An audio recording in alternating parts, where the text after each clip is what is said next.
چەند میسالێک یەکجاری سێدەست پێکەین ئێگزامپڵێ بۆ سیستمێک کە پێکاتوە لە 100 پارتیکل دەدانە کۆمپارتمنتی هەیە ئەو سیستەمانی دەدانە سیاڵی دەدانە خانی هەیە دە شوێنەیە کە پارتیکلەکانە چنە ناوی ئەو وەختە ئێستامانوێت چی بکەین ئۆمەگا بدۆزینەوە بۆ 100 پارتیکڵە کە بەسەر ئەو دەدانە خانەیە دابەشە بن. ئۆکەی ئەوچە خانەکان لێرە هیچ فەرقێکیان نییە نەیوتوەکە وقتێکە نەڵێ خانەکان فەرقیان نییە فۆرمولەکەی ئەمەیە ئۆمێگا n فاکتۆریال کەڕەتکردن GI توانی NI فاکتۆریال GI چییە؟ ستراکچەری کۆمپارتمنتەکەتە لە لەوانەیە ئەو کە باسمان کرد کە کاتێک کە کۆمپارتمنتەکان لەگەڵەکە یەکسان نین ئەو ماڵانەکە هەتە بڵێن تەنۆرەکانی بەسرا دابەشەکە وەکو یەکسانین ئەبێ یەکسانیان کێدی چی دەیەکێدی خانەیەکەگەری بە پێوەرە پێ و خانانامی دابەشەکەی مەزان ئەڵێ ئەم کۆمپارتمنتم دەدانی وایە ئەم کۆمپارتمنتترم 20 دانیوانی بەم شێوازە دەرەکەوێ ڕوبەری کۆمپارتمنتەکان چەندێکە ئەوە بە GI پیشانە درێ ئەو جیاوازیە بە GI پیشانە درێ لە نێوانی کۆمپارتمنتەکانە لێرا وتوان هیچ فەرقیان نییە کەەوە بۆ GI یەکە GI توانی ئێلاژە کاتی یەک وا بڕوە خۆی حافیزی چەند دانەمان هەیە دەدانەمانە دەدانە کۆمپارتمنتمانەیە لە هەر کۆمپارتمنتەکە چەند دانە پارتیکل دانین هیچ فەرقێکیان یەکەوە بۆ هەر دانەیەکان دەدانێتیەکێ یەکەم دەدانە دووەم دەدانە سێهەم دەدانە هەتا دەیەم ئابم شێوازە ینی ئەو پایشانی کەڕەتکردن ینی یەک دابەشی ئین یەک فاکتۆریە کەڕەتی یەک دابەشی ئین دو فاکتۆریە سەد فاکتۆریەکەی دەویایە ئۆمێگاکە کاتە ئەمە چۆن حەسیە بیکەین ئەمە بەو شێوازە حەسیە بگرێن دوو فۆرمولە بەکارێنین ئەمە لەسەرەوە A لە خوارەوە B لەئینی A لەسەر B کاتە لەئینی E ماینەس لەئینی B لۆگاریتم فۆرمولە و لەئینی A B کاتە لەئینی E زائد لەئینی B ئێستاکانی هەر چەند دانەوی کێشە نییە ئەمە جۆستە دانەوی کێشەمان نییە کەوا بۆ ئێستاکانی ئەم فۆرمولی لۆگاریتم بەکاری لەئینیش هەر لۆگاریتمە لە بیسی چیە 2.7 کە لە لۆگاریتمی نەپێری پێڵێ لەئینی ئۆمێگا کاتە لەئینی 100 فاکتۆریال ماینس دەدانە ئالەما دەدانێ ئاواکە لەئینی دە فاکتۆریال میان یەکشتن ئەمە پیاڵێن بڵێن ئێستا فۆرمولیی بەکارێنین فۆرمولی بەکارێنین بۆ حەسێبکردنی ئەمە بە نازانینەوە ئاسان نییە حەسێبکردنی مەجبوریم متۆدی تر بەکاربێنین ڕێگەی تر بەکاربێنین ئەمە چیەکەین لەئینی n فاکتۆریال یەکسانە بە n لەئینی n ماینس n کاتێکە چی n زۆر گەورەیە بە پیاڵە ستێرلینگ ئاپرۆگزیمێشن لێرە شەوای دانین کام سەدە گەورە بێ چون گەورە نیە سەد بەس وای دانین گەورەیە کاتە n لەئینی n ماینس n باشە ئەمە بەکاری هێنین بۆ ئەمیش بەکاری هێنین کە بەکارمان هێنا کاتە 100 لەئینی 100 بۆ ئەمە ماینس ئەمەش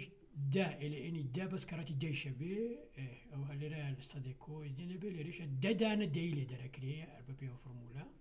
بۆ ئەمەیان پێ فۆرمولە ئەکاتە ئەمە واکە کۆتاییە کە حەسێبیەکەی نەکاتە 100 لەئینی دا ئیتر 100 لەئینی دێ لەنیدا هەر حەسیبێت توانێت حەسێبیکە کاتە 2.3 کەڕەتی 100 کاتە 203 کەەوە بۆ لەئینی ئۆمێگا کردێ 203 ئێستا ئەنترۆپیەکەی کاتە چەند لەئینی ئۆمێگایەوە ئەنترۆپی وتمانە کاتێ چی بە ئۆمێگاوە چۆن بەسراوەتەوە بۆ ئۆمێگا یا دەبلیوەوە ناوی تری ئۆمێگا دەبلیوە بەمە بەسراوەتەوە ئێس یەکسانە بە کەیبی کەڕەتی لەئینی ئۆمێگا کەیبیش بۆلتزمان کۆنستانتێک 1.3 کەڕەتی دەتوان ماینەس 23 و ئەمە جوابەکەی توێتی باقی خۆ دەتوانانی کەڕەتی کەیت و لۆگاریتمەکەیشی بدۆزیتەوە. مثالێکی تر consider an assembly of identical particle in دەیە و ئەندە دانەیە پارتینێکمانەیە بڵێن سیستمێکمانی دە پارتیکڵی بەس ئەم سیستەمە سێستەیتیە شتەکەن بەجێڕێ لە جاتی کۆمپارتمنت ئەڵێن ستیت لە جاتی سیال ئەڵێن ستیت سێستەیتیە سێتێکی چییە ئپسیلۆن یەکە ئپسیلۆن ناوەکانمان گۆڕیوە ئپسیلۆن یەک ئپسیلۆن دوو ئپسیلۆن سێ ئۆکەی ئەم پارتیکلانە دابەش بوون بەسەر ئەمە لە خانەی یەکە لە ستیتی یەکەمە 5 دانیتیایە لە ستێتی دووەمە سێ دانیتیە لە ستێتی سێهەمە 2 دانیتیایە ئەمە ژوورن سفر ژوور 2 ژوور 4 ژوور ئێستاکانە دێنێڕین بە ڕادەی 2 دانە ئالەمە گۆڕانکاریین یعنی ئەمە سێیە یا یەکەین بە یەک یا یەکەین بە 5 ئەوانتر چیان بەسەر دێ یعنی گۆڕانکاری لە سێتەکانی ترا چیان بەسەر دێ ئەمەتە ئەمە 5 دانیتیایە یەکەم دانە ئین یەک 5تیایە ئین دو سێتیایە ئین سێ دویتیایە دینە لەرە 2 دانە لا بینە 2 دوانی پێزیاگەین دلتاین یعنی گۆڕانێتی گۆڕانەکە کرێ پۆزیتیڤە کرێ نێگەتیڤە لێرە چی بەسەر دێ ئەمانتە چیان بەسەر دێ يعني چونکە مەشاکە ژمارە پارتیکلەکانمان نەگۆڕە دووشتمانەیە لێرە ئەبێ بخینە سەری ژمارە پارتیکلەکانمان نەگۆڕە ئەکاتە ئین یەک زائد ئین دوو زائد ئین سێ ده هیچ تێناتە ناو سیستەمەوە پارتیکلە نایە هەرە دەدانەیە ئەنەرجیەکەشمان نەمەیە ئین یەک کەرەتی ئیپسیلۆن یەک کەرەتی ئین دوو کەرەتی ئیپسیلۆن دوو کەرەتی ئین سێ زائد ئین سێ کەرەتی ئیپسیلۆن سێ ئین یەک چەند دانەیە 5 دانەیە وزەکەی چەندێکە سفرە ئین دوو چەند دانەیە 3 دانەیە وزەکەی چەندە 2 جوولە ئین سێ چەند دانەیە 4 2 دانەیە ئینەکە چەندێکە 4 کۆیکەیتەوە 4 دێت ئەم وزەیەش ناگۆڕێ هەرە وزەیە ئۆکەی ئێستا ماشاکەن ئەمانە بزانێکین دلتا ئین یەک دلتا ئین سێ کاتە چەند کە دلتا ئین دوو بێت دلتا ئین یەک و دلتا ئین سێ کاتە چەند ئەمە بەکارهێنین دلتا ئین ئەکاتە دلتا د دلتا ئین ئەکاتە دلتا د دلتا یعنی چی یعنی گۆڕان لە ئێنە گۆڕان لە ئێنە گۆڕان لە ئێنە چێنێکە کۆنستانتە سفرە کەوابوو ئەم دلتا ئین دەیە کاتە سفر کەوابوو دلتا ینی دلتا ئین یەک زائد دلتا ئین دوو زائد دلتا ئین سێ کاتە سفر چونکە دلتا ئین بریتیە لە گۆڕانی ئین یەک و ئین دوو ئین سێتر سەرنجاتی دلتا ئین دوو دانەین دلتا ئین یەک زائد دلتا ئین دوو ئین سێ کاتە ماینەس دوو ئێستا بۆ ئەمەی تریش هەر هەمان شتەکەینەوە دلتایی ئەگەدانی لەکاتە سفر وایە ئەو کاتە ئێپسیلۆن یەک دلتاین یەک زائد ئێپسیلۆن دوو دلتاین دوو زائد ئێپسیلۆن سێ دلتاین سێ کاتە سفر چونکە لێرەش ئێپسیلۆن یەک و ئێپسیلۆن دوو ئێپسیلۆن سێ ناگۆڕێ ئەوەی کە گۆڕێ ئین یەک و ئین دوو ئین سێ ئەوەش بە دلتا پیشانی ئێپسیلۆن یەک سفرە وایە ئەوەتە سفرە ئەمەیان لەکاتە سفر ئەمەی تریشان ئێپسیلۆن دووە دلتا ئین دووش دووە وایە دلتا ئین سێ چەندێکە نازانین بەس ئیپسیلۆن سێ زانین چەندێکە 4 دوو دوویە کاتە 4 ئەمە 4 کەرەتی دلتا ئین سێ چی نازانم 4 کەرەتی دلتا ئین سێ لێرەوە دلتا ئین سێ دۆزرێتەوە کاتە چەند ئەکاتە ماینەز 1 وایە ئەوی سێ هیچ نییە ئیپسیلۆن سی بۆ ئین بووە کاتە ماینەز 1 دیگە دلتا ئین سێ کردیە ماینەز 1 فۆرمۆلێکی تریشمان هەبوو دلتا ئین یەک زائد دلتا ئین سێ کاتە ماینەس 2 کەوابوو دلتا ئین یەکیش کاتە ماینەس 1 وایە کەوابوو سێتەکان ناوایانێتە ئێپسیلۆن یەک 4 دانێتیایە یەک دانا گۆڕێ وانە ئێپسیلۆن دوو چەند دانێتیایە 5 دانێتیایە دوان زیاد بووە ئێپسیلۆن سێ چەند دانێتیایە سفر یەک دانێکان بێتەوە ئەمێ ناقصی بۆ یە ناقصی ئۆکەی ئێستا بزانێکین ئەوەتە ئین پرایم یەکە کاتە 4 5 یەکاوت ئێستا بزانێکین ئۆمێگا ئایەکانیان حەسێ بکەین ئۆمێگاکانیان حەسێ بکەین ئۆمێگای ئای ئەکە بۆ یەکەم دانێن یەکەم دانەکە ئاینیشیاڵەکە یانە ئەمەیانە ئۆمێگاکە یەکاتە ئەماوەتە ئین فاکتۆر دەیە خانەی یەکەم چەندانێتیایە ستێتی یەکەم پێنجیتیایە دووەم سێ دوو ئەمەش کە حەسێب یەکەین ئاسانە حەسێبکردنی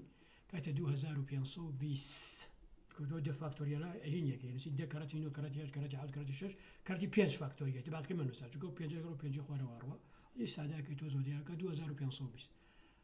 ئۆمێگا ئفەکەی حەسێبەکەی کاتە چەند ئەشار بۆ شێوازە بەسینەکانی ستێتەکان بەرەن دەفە چەندێکە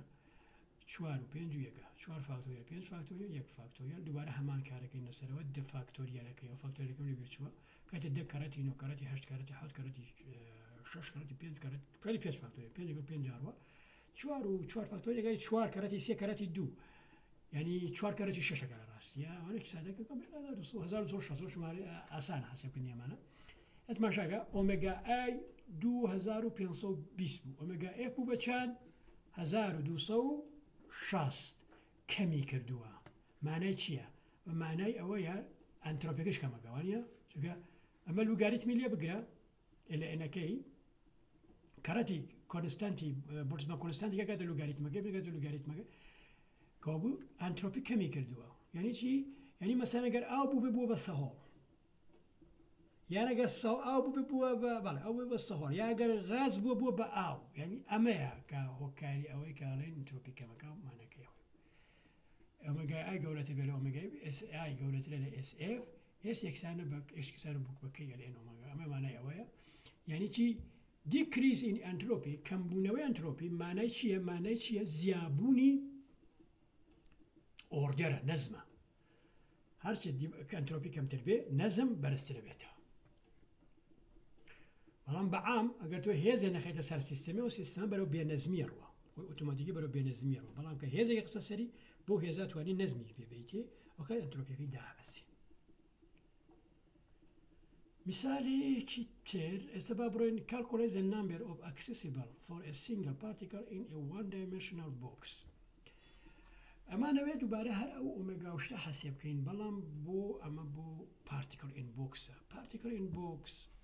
ئەجارێ one dimensional ئەمە احتمالاً ئیمساڵ هەر لە ئەتۆمای خوێنن دەرسی ئەتۆم یا مۆدرن فیزیکس لە سفرەوە بۆ ئێڵا لە هینەوانێ بڵێن لە یەک دایمەنشنە پارتیکلەکە لێرایە لە ئەنواعی ستیتایە ئەنواعی ستیتی ئپسیلۆن یەک ئپسیلۆن دوو ئپسیلۆن سێ تا ئینفینیتی ئەم لەولاکەی ئینفینیتیە بەڵام پۆتەنشیال لەم بەینا سفرە وزەکیە کاتە ئەمە کاتە H2 دابەشی 8mL2 کە L ئەم درێژیەیە M بارستایی تەنۆرکەکەی تۆیە 8 کە کۆنستانتە Hش پلان کۆنستانتە لێرە ئینە دۆزینەوە ئینە کاتە 8mL2 H2 وایە لێرا چیم پێ ئەمە چیمە بپێڵێ ئەمە پێمان ژمارە ستیتەکانمانەدات یعنی ئەو ئاکسیسی بەڵستیتانەمانەداتی ئەو ستیتانەکە لە بەردەستە بۆ پارتیکڵە بێتە ئێرە ئەنرژیەکەی دیارەکە کە چەندانی لە بەردەستایە ئەنرژیەکەی دیارەکە چەندانی هەیە n ئەکاتە 2LH 2me یەک لەسەر دوو ئەمە توانین بەسینەوە بەچیەوە بە ئۆمێگاوە باشە بزین بەسینەوە بە ئۆمێگاوە بەڵام توانشاکەمە لێرە ئینفینیتیە ئەڕوا هەتا ئینفینیتی ژمارە سێدانەخۆ ئینی بۆ دانەگیرەوە بەس کە n زۆر گەورە بووەوە ئەتی لە جیهانی کوانتەمی دیتە دەرەوە جیهانی کلاسیکە سەر جیهانی ئاسایی بەس تا شوێنێکە مە قبوڵمانە تا شوێنە بەکەرجی ئەمەدێ ئەو شوێنە ئاوای لەکەن ئین بچووکتر بێ لە ئی omega E بریتیە بێ لە چیزە number quantum state whose energy does not exist a given total energy E کە لە ئەوە متوسطە وەکتەر نیە کە لە یەکی متوسط تێنەپەڕێ باشە ئەوەیش لە یەکە بخۆمان لە مێشکمانە جا هەرچیە بێ بەرحاڵ ئەمە HML2 ئێنەکەی دایانی لێرە دووارەوە دۆزینەوە شتێکی سێ بەنەدۆزیوەتەوە بە وەکو مەفهوم پێوەدەن وەکو مەفهوم پێوتن کاتە ئەمە باشە ئۆمێگا ئی تقریبا نامێنەیە چونکە سەرتوش ڕێگە هەیە بەس چونکە بە جیهانی لە جیهانی کوانتم دێنە جیهانی کلاسیک دێنە جیهانی ئاسایی تێ بەکەرکی ئۆمێگاکەی ئەمە نایە دۆری نییە کەەوە بوو ئەوانەی باز لێنین تقریبا کاتە 2L لەسەر H 2ME یەک لەسەر دوو ئەمە هێنەکەیەتی بڕێن بۆ 3 دایمەنشن لە 3 دایمەنشنە تۆ سێ دانە ئەوە بەس لێک دایمەنشنە بوو لە LX و LY و LZ دەدایە ئیەکە دەکاتە چی ئەکاتە ENX زائد ENY زائد ENZ ینی لە ئاڕاستی X لە ئاڕاستی X و لە ئاڕاستی Y و لە ئەنرژی هەیە ئەنرژی خۆی ئاڕاستی نییە بەڵام لەو ئاڕاستانە توانین بە شێوەی ژمارە خۆیکەینەوە ئاوەتە سێ دانەمان هەیە باشە سێ دانەمان هەیە بۆ شێوازە ئەنرژی توتاڵە کاتە چی کاتە H2 ML2 هاوبەشە 8mL2 هاوبەشە لە بینیانە هاوبەشەکە کاتە NX2 NY2 NZ2 ئەمە کرێ نای بنین خۆی هەمانە هەر ئەمە ئینتیجێرن کاو بوو کۆی ئەمانەش کاتە ئینتیجێر ئەمە ئینتیجێرە ئەمە نایبێت نایبینی N2 تۆتاڵی NX2 NY2 ئەمەش خۆی هەر ئینتیجێرە بەرحاڵ لێرەوانێ N2X زائد N2Y زائد N2Z قەیدێکەوەتە سەری یعنی بڵێ کۆتێکەوتە سەری کە ئەمە بچووکتر و یەکسانە لە N2J من دوجا یەکسانە ئابمە 8mL2 ئەمە هەر ژمارەیەک نییە ئەمە گەناو برین N2 ئەم ژمارەیە لەم ژمارە بچووکترە بۆچی چونکە ئێمە تا شوێنێک حەسێبیەکەین تا شوێنێک ئەمە حەسێبەکەین تا شوێنێک کە لە جیهانی وردەین ناینە جیهانی شتە گەورەکانەوە ئۆکەی ئێستا بێرە ئێرە N2 یەکسانە بە NX2 NY2 زائد NZ2 بچووکتر و یینە لێ 8mL2E لەسەر H2 ئەمەش ناوەن N2جا کەوا بوو the number of quantum states correspond to the number of integer lattice point ئێستا توتماشاکە ئەمە X و ها سێری لێرە بکە N2X N2YZ N2 ئەمە ئەگەر تۆ نەزانم هینی بازنەتان بینی بێ بازنە چۆن X2 زائد Y2 یەکسان بە R2جا ئەکاتە بازنەیە بە تیرەی R هاوکێشەی بازنەیەکە بە تیرەی R بەڵام ئەو بوو بە ئەمە ئەگە X2جا زائد Y2جا زائد Z2جا یەکسان بێ بە R2جا ئەمە بێ بە ئەمەتە R شتێرە ئەمەی تو گۆیە گۆ ئەمە گۆیە ئەمە بێ بە هاوکێشە بۆ گۆ باشاکە بەس لەم گۆیە سێرکە ئەم گۆیە تیرەکە چەنێکە ئەوە گەریگە بەلای ئێمەوە تیرەکە ئەمەیە 8mL2E H2 یەکسانە بە N2 باشە تیرەکەی تیرە و گۆیە ئەگەر ئەوە فەزا ئەو فەزا لێرە لە بەرچاو بگرینە ئالێرە ئەمە لێرە ئاوا وەکو گۆی لێ دێ ڕاستەمانەوە بە هیندانەوە بەڵام کاتێک ئەمە ڕسمەکەن ئینەکانی ڕسمەکەین ئەبێ بە گۆیەک لە ئاڕاستەی NX و NY ئەمە NZ بێ ئەمە NX بێ ئەمە NY بێ تەنها ئەو شوێنێکە کاتی یەک لەسەر هەشتمی گۆیەکە تەوە لە پۆلم باشتر مشەکەین لێرە ڕۆزێ سنووردارمانی بەوەی نەکەەوە ئەمە ژمارەی قەبارەی ئەم گۆیە چەندێکم گۆیە قەبارەی ئەم گۆیە کاتە چوار لەسەر سی پای NC بۆچی چونکە لێرە ها نیوەتیرەکەی چین نیوەتیرەکەی چەندێ بوو N بوو باشە کاتە NC بەس یەک لەسەر هەشتی ئەم گۆیەمانەوە قبوڵە چونکە باقیەکەی هەمووی نگەتیڤیتیەکەوێ ئالێرا نگەتیڤیتیەکەوێ ئالێرا نگەتیڤ تۆ پێ بێنە لێرە نەزەری خۆتە تۆ پێ بێنە بیکە بە هەشت قسمت لە وەسەتە بیکە بە کارت بە دوو کارتەوە ئەمجا لەسەرەوە بیکە بە چوار کارتەوەی بە هەشت باوێ بە هەشت پارچە ئەو پارچەیە کە تەنها کەوێتە ڕوبەری X و Y و Z ناکەوێتە ڕوبەرە نگەتیڤەکانیان ئێمە ئەومانەوێ کاکاتی یەک لەسەر هەشتی ئەمە یەک لەسەر هەشتی چوار لەسەر سێ پی NC بەڵێ ئەمە کەوکۆ ئۆمێگا کاتە ئەمە کە لێرە ئەیبینن عینەکەش خۆ چەندەکە و بڕۆکەیمان هێناوە دامان ناوە و ئەوەی کردی ئەمەی کە لێرە ئەیبینن و ئۆمێگایی کات ئەمە باشە و ژمارەی هینەکانتە بەڵام وەکو هێنیش لە شوێن لە کتێبەکەی شاتوزێت جیاوازی هەیە ئەمە چونکە لە کتێبەکە شتێکی کە حەسێب کردووە زانەکەم بۆم دێ لێرەوە بێنم ئەگەر سەیریکەن لە کتێبەکە هاتووە DFE بە DE پێناسە کردووە density of state ئەمە density of state ئامەیە ها یەک لەسەر دوو ئەو بەشەی کە بڵێن ئالێرای بە باسمان کرد ئەوەی ناوە density state ئەم بەشەی ئالێرا ئەمەی ناوە density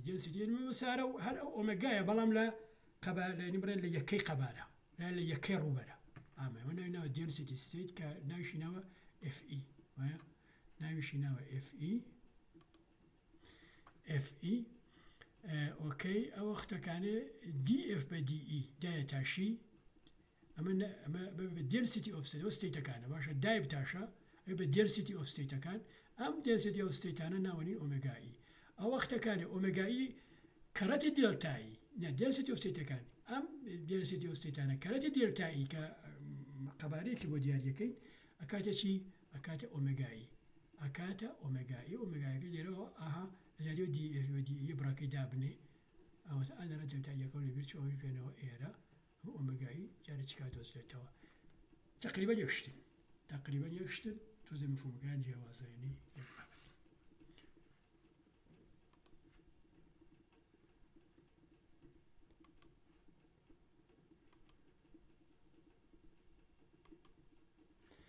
ئۆکەی با بڕۆین بۆ بابەتەکە بگۆڕین بە فەیس سپیس ئێمە سپیسی ئاساییمان هەیە X و Y و Z وایە تیشمانەیە بەزیمانم دەرسە باسی تی ناکە نەژنە ناو نسبیەتەوە X و Y و Z ئەوە سپیسی ئاساییە بەس فەیس سپیس X و Y و Z هەیە VX و VY و Z یاری خێراییەکانیش و لە هەرسی ئاڕاستەکە هەیە بەدەداری خێراییەکەی مومنتەمەکەی دانین PX و PY و PZ کە PX چییە بێجێ لە ئێم کەرەتی خێراییوانی بۆ هەر تەنۆرکەیە ئێمە چەندانە کۆمپۆننتمانە بێ 6 دانە کۆمپۆننتمانە بێ X و Y و Z PX و PY و PZ ئەی ئەگەر ئێن پارتیکلمان هەبوو چەندانە کۆمپۆننتمان دەبێ 3N لەوان باشەکە ینی بڵێ 6N 3 دانیان پۆزیشن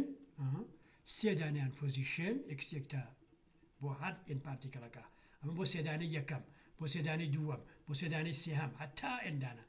ئەمە لێرە P1 P2 ئەمە شەروە سێدانەی یەکەم سێدانەی دووەم هەتا ئاگاتە ئاخیر باشە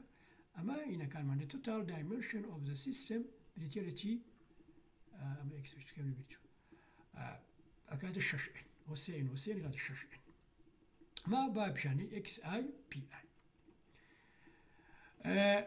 دیتاو قەبارەیەکی بچووک لە فەزا قەبارەیەکی بچووک لەم فەزا سپیسە قەبارە بریتە لە چی قەبارە بریتە لە XY Z وانە کاتە قەبارە پانی کەرەتی بەرزی پانی کەرەتی درێژی کەرەتی بەرزی ئەکاتە قەبارە وانە DX DY DZ بەڵام لە هین سپیسە لە بڵین لە فەیس سپیسە کاتە DX DY DZ کەرەتی DPX DPY DZ شەشتانە دی ئکس و دیوای زیزر نییە ئەمانەمانی زۆ زۆ بچووک ئەمە دیتاوە پیاڵیان چییە پیاڵان smallest element of volume in this space لەم سپیسە کەمترین هینە کە بە دیتاو پیشانیە دێن دیتاوەکە دی ئکس دیوای دیزت یان کارتی دی پی ئکس دی پی وای دیزت ئۆکەی